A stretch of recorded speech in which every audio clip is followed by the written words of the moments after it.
kawan-kawan, bayangkan seorang ayah membawa isteri dan anak pertamanya yang masih kecil lagi pergi ke padang pasir yang panas terik. Kemudian ditinggalkan isteri dan bayi kecilnya di situ. Tempat itu tak ada air, tak ada pokok dan tak ada manusia. Kenapa seorang ayah sanggup buat begitu? Dan di sinilah bermulanya kisah Nabi Ismail alaihi salam. Harakiri, inspire little hearts.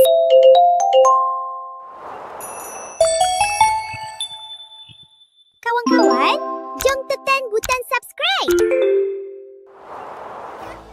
Nabi Ibrahim alaihi salam adalah seorang nabi yang sangat penyabar. Usianya semakin meningkat. Namun baginda masih belum dikurniakan anak. Penantian itu turut dirasai oleh isterinya iaitu Siti Hajar. Nabi Ibrahim tidak berhenti berdoa kepada Allah. Baginda terus berdoa dan memohon agar dikurniakan seorang anak yang membesar dengan beriman kepada Allah. Dan akhirnya Allah memakbulkan doa itu.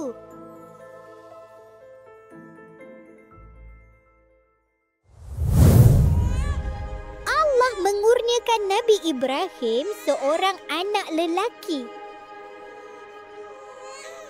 Anak itu adalah Nabi Ismail alaihi salam. Kelahiran ini adalah jawapan kepada doa Nabi Ibrahim selepas penantiannya yang sangat lama.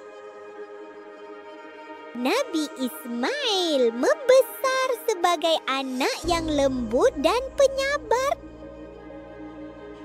Namun, satu ujian yang sangat besar bakal menanti Nabi Ibrahim dan isterinya.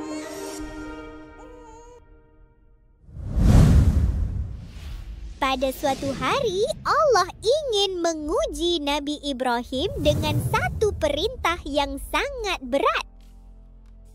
Ujian itu datang ketika anaknya Nabi Ismail masih kecil lagi. Baginda diperintahkan untuk membawa isteri dan anaknya ke sebuah tempat yang sangat sunyi. Tempat itu adalah Mekah yang sekarang. Tapi pada ketika itu Mekah masih kosong. Belum ada bandar maupun kehidupan. Hanyalah padang pasir yang kering dan langit yang terbentang luas. Namun Nabi Ibrahim tidak membantah kerana baginda yakin setiap perintah Allah pasti ada hikmahnya. Dan akhirnya mereka tiba di sebuah lembah yang sangat sunyi dan kering. Tiada air, tiada pokok, tiada satu pun tanda kehidupan. Baginda memandang isterinya, Siti Hajar, dan bayi kecil mereka, Nabi Ismail. Siti Hajar bertanya, adakah ini perintah Allah? Nabi Ibrahim tidak berkata apa-apa. Namun anggukan baginda sudah cukup untuk memberi jawapan.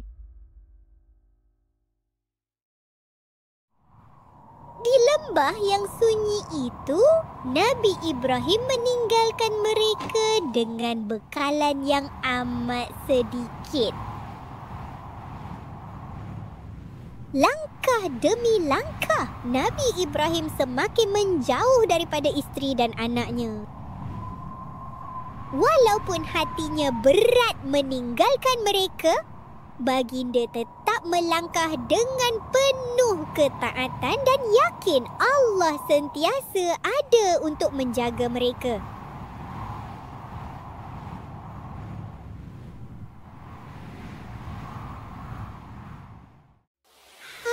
demi hari berlalu. Bekalan mereka semakin berkurang. Nabi Ismail menangis kehausan. Angisannya lemah, namun cukup membuatkan hati seorang ibu menjadi resah. Siti Hajar memandang Nabi Ismail. Dia tahu dia tidak boleh hanya duduk menunggu. Siti Hajar pun segera bangun.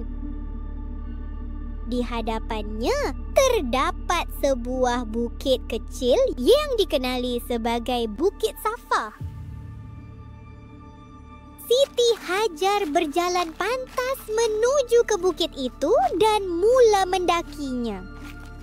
Lalu memandang sekelilingnya. Namun di hadapannya hanya padang pasir dan batu gunung yang sunyi. Hatinya semakin risau, tapi dia tidak berhenti. Siti Hajar turun lalu bergegas ke sebuah lagi bukit di hadapannya, yaitu Bukit Marwah. Namun, sayang sekali masih tiada apa-apa.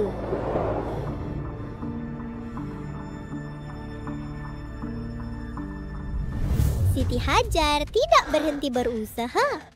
Dia berulang-alik antara Bukit Safa dan Bukit Marwah. Bukan sekali, bukan 2 kali. Tapi diulang sebanyak 7 kali.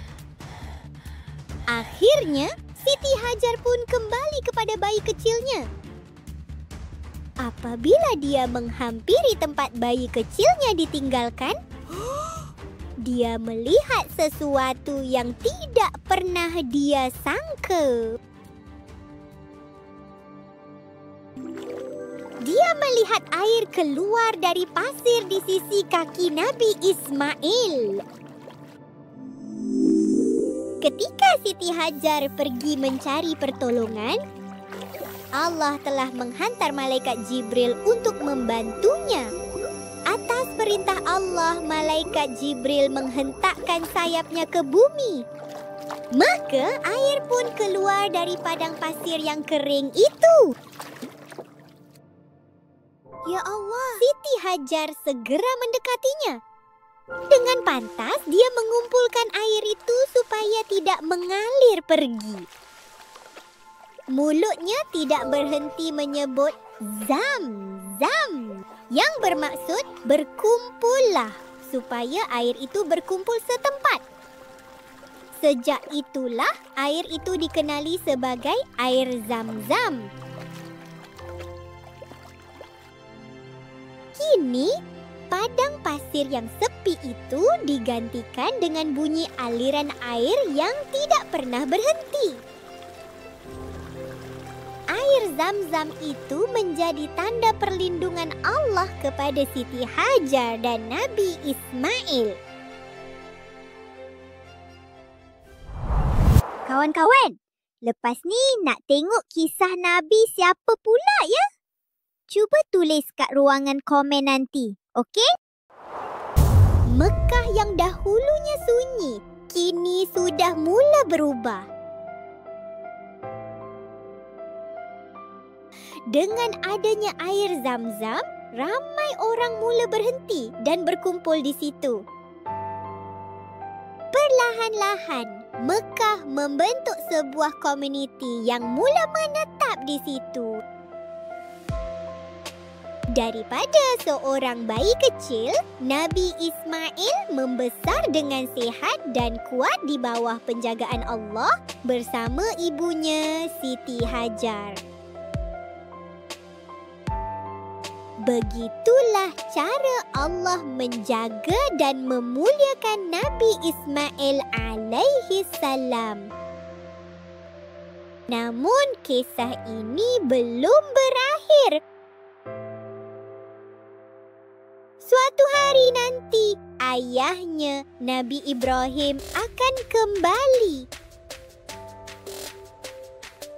Baginda bersama ayahnya akan menerima satu lagi perintah yang sangat besar daripada Allah.